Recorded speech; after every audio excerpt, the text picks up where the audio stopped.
I don't know about you, but in my life I have experienced a lot of things, some good, some not so good. I've had some pain. I've been wounded by friends or family members. Many times when that happens, the first order of business for us all is to erect walls, boundaries, to prevent the thing that hurt us from happening again.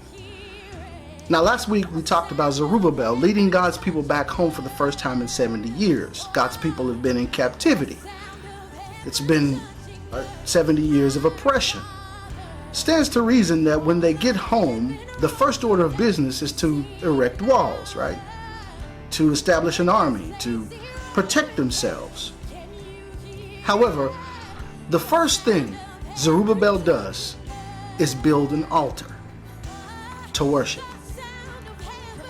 I think it's important to note that maybe when you've been wounded, or maybe when you've come out of captivity of any kind, the first order of business is always to build an altar and worship.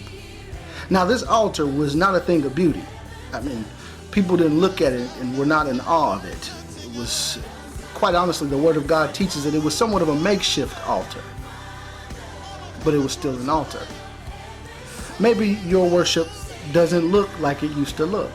Maybe it doesn't sound like it used to sound, but you should worship just the same.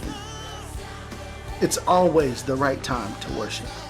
So, fam, let's continue this Bible study series into the book of Ezra, chapter 3, Building an Altar. God bless you.